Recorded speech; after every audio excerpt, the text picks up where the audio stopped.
He got absolutely killed, so I would never do that. But he said she was just, you don't want to listen to it for 4 years, folks. And also, your country will be torn apart if that happens. It'll be torn apart. Now, let me tell you something. Hillary complained, and she said, I don't like Donald Trump's tone. She also said Donald Trump is sexist, and I talked about her husband. That was the last time I think I'll ever hear that. She had a miserable weekend 4 weeks ago. I tell you what, 4 weeks ago, her and Bill had a very bad weekend. Bill said to her, why did you say that to him? And I think we're not going to hear it too much anymore, to be honest with you. That was a tough weekend they had. But you have to hit them with the facts, right? We have to hit people with the facts. So look, Hillary said she doesn't like my tone. The word tone was used. And I'm saying to myself, you know, we have people in the Middle East, if you're a Christian, you get your head chopped off, right? But we have people in the Middle East chopping off heads. Beyond the Christians, they're chopping off heads. They're drowning people in steel cages. Nobody's ever seen. This is like we all study medieval times. I read medieval times, they chopped off heads. We haven't had anything like this. The world is a mean and evil place. And we need a strong tone. We can't have that weak, pathetic tone. We can't have it anymore. We need strength. We need strong people. We need strong people. It's the only thing that's going to be respected. I mean, I'll tell you this story, and it happened in the Philippines around 1918. They had tremendous Muslim terrorism, tremendous. They had 1918. So what's changing? And you had General Pershing. He was a tough cookie. And they caught 50 terrorists. Many people were being killed. Very similar to what's happening today. They caught 50 terrorists. Does anybody know this story, by the way? It's an amazing story. It shows toughness. It shows toughness. A true story. The press was saying, well, it was a rumor. Not a rumor. True story. So General Pershing was a tough general. And by the way, we need tough generals. We need General Douglas MacArthur, and we have them. We need George Patton, General George Patton. We need tough. So General Pershing, they caught 50 terrorists. And they have a thing about pig's blood and pigs. And what they did is they cut open 2 pigs and they dumped the bullets into the pigs. And they took the bullets and they stood the 50 men up. And they shot each man with a bullet that was covered with pig's blood.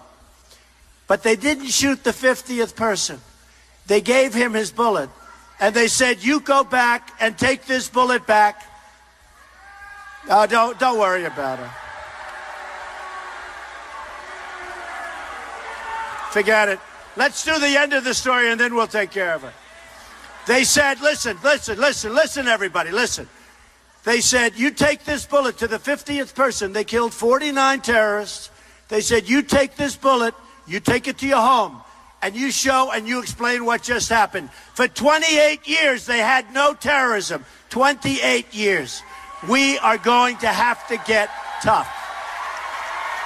We are going to have to get tough. And we can't allow, and I have a bigger heart than anybody in this room, but we can't allow the people from Syria, who we have no idea who they are, we cannot let them come into our country. We cannot. We don't know where they come from. There's no documentation.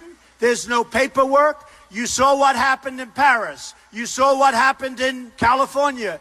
14 people killed, violently killed. And they worked with these people. And these people, when they had a baby, they had a party for the baby. They all got along. And then one day they walk in and they kill 14 of them with plenty in the hospital. In Paris, the toughest gun control city, they say, in the world. And France generally. The toughest gun control country in the world. Except for the bad guys. They'll have guns. And in Paris, when you walked in, they walk in and they have their guns, and nobody else had a gun. Nobody else had a gun. And they killed 130 people, tremendously, horribly wounded people laying all over in different hospitals right now. Many more will die. But they killed 130 people. If there were guns on the other side of that room where the bullets were going in the opposite direction, if a couple of these people were in that room and you had guns, and you had a gun on the hip or a gun at the ankle, and you could bend down and pick up that gun and you start firing back, you wouldn't have had that problem. So we are going to protect our Second Amendment, folks. We're not going into, we're protecting our Second Amendment.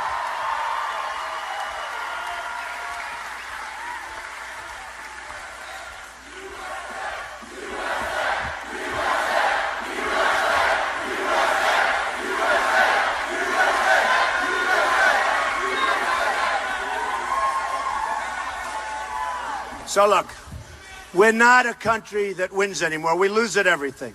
We lose at war. We can't beat ISIS. We lose at everything. We lose at everything. I'm asking you, big day tomorrow, I'm asking you, I don't want your money.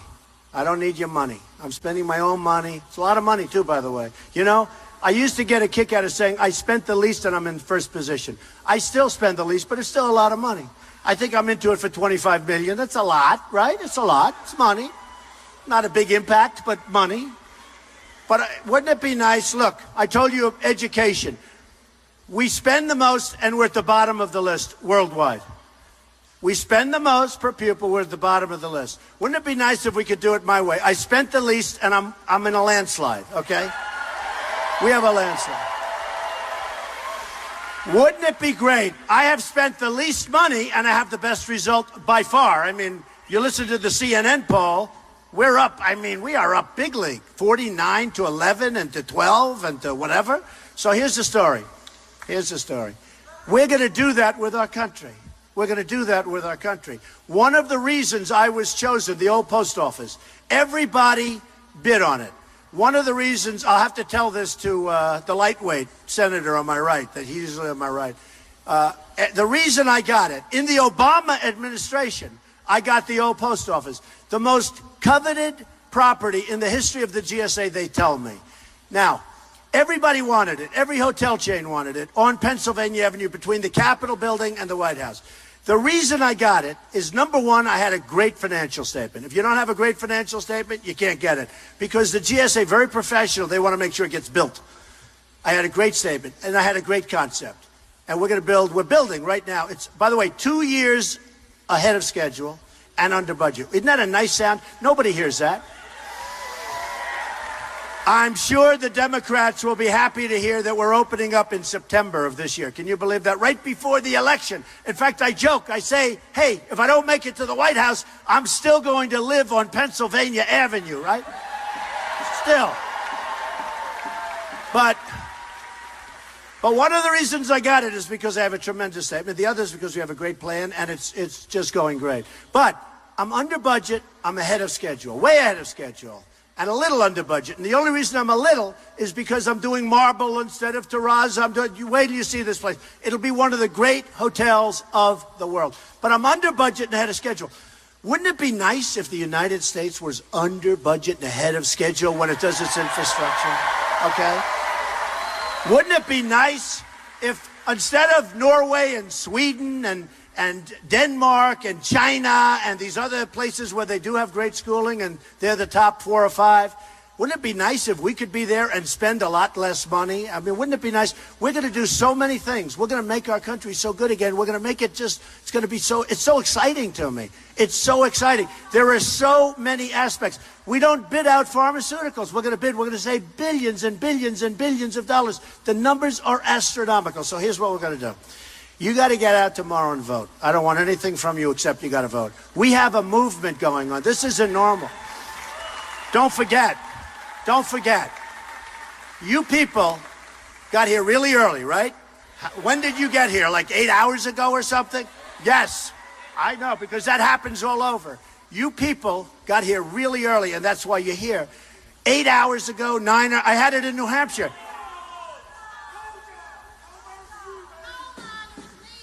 Oh, good. Thank you, darling. I didn't know what the hell happened there. I thought they were the enemy, but they're my friends.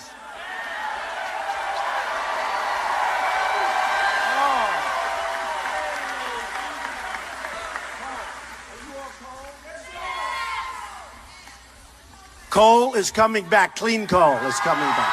100%.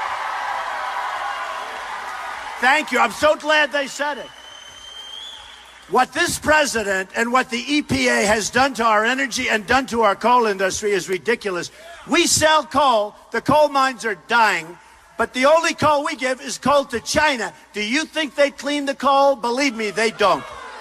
All right, we're going to bring the coal industry back 100%. All right. No, if I win, we're going to go clean coal, and that technology is working. I hear it works. So we are going to go clean coal. We're bringing coal back. We're going to have a lot of different forms of energy. We're going to bring it back, and we're going to stay. I mean, I have so many people. They're in the coal industry, West Virginia, different places. It's devastated for no reason whatsoever. So we're bringing coal back. I'm so glad you said that. Thank you. Thank you. Folks, we're going to get rid of regulations that don't exist. We are going to get rid of so many things. A friend of mine's a farmer. A beautiful farmer. He has a little bit of a lake, not a lake, a little puddle sort of forms on his land. The EPA said it's a lake. You cannot touch it. It's a puddle. And now he gets a fine because the puddle, he covered up with dirt, and he's fined, and he's got all sorts of problems. I'm telling you, folks, we have gotten out of control. Not going to happen anymore. So here's the story. We want to win by a big number. You look at Time magazine from a couple of weeks ago. They're calling it a movement. It is a movement. It's not me. I'm a messenger. I'm only a messenger. This is a movement. It's a movement toward common sense, okay? It's a movement. Nikki Haley gets up. She makes a speech. She said, Donald Trump is angry, essentially, and the people are angry. I'm not an angry person. I'm a happy person, believe it or not. But I'm not an angry person. I'm angry when I look at the incompetence of our government. It makes me, because I love our country. You're not angry people. You're not angry people. By the way, they're angry people. You're not angry people. You're people that have great love for this country. Don't worry about them. Leave them alone. Who cares? You know, they have a new strategy. They've gotten smart. Instead of blowing it at one time, they go at different times to be as disruptive as possible. But you're not angry people. You're angry now, but you're not basically angry people. Let me just tell you, folks, you're going to be so happy. This is going to be an important day for you. You're going to vote tomorrow. We're going to win tremendously. Virginia's going to have a big victory. I guess almost every place. Texas, I'm the only one where it's sort of tied, maybe losing. And Texas, there's no way they put this guy in Texas. I can't believe it. He has been so bad. He hasn't done anything. He's passed nothing. All he does is talk. And in Texas, he should lose. He has not done anything. And I love Texas. The people of Texas have so many friends. Ted Cruz has done nothing for Texas. He goes because he doesn't have it. He doesn't get along. How about Senator Sessions, who's one of his friends, endorses me, and he can't believe it. Ted Cruz has never done anything for the people of Texas, and I think I have a very good chance of winning Texas too. But let me just tell you, it's going to be a very important day, because what's going to happen is you're going to look back on this day in 2 years from now and 4 years from now, and you are going to say that you were there at the beginning. We're going to have a renaissance in this country. We're going to have a renaissance. We're going to win with our military. We're going to knock the hell out of ISIS. We're going to win with health care.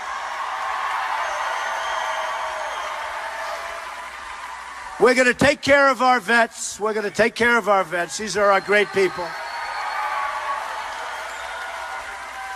We're going to win with education. We're getting rid of Common Core. We're taking that Common Core, throwing it the hell out. We're bringing it to local. We're winning with education. We're going to win at the borders. We are going to win so much at the borders. We're going to have the strongest borders. And again, it's very important. People are coming in, but they're coming in through a process, and they're coming in legally. And very importantly, we are going to win at trade. We're going to make our country rich again. We're going to make our country great again. I love you. Thank you very much, everybody. Thank you very much. I love you. I love you. Get out and vote. Vote, vote, vote.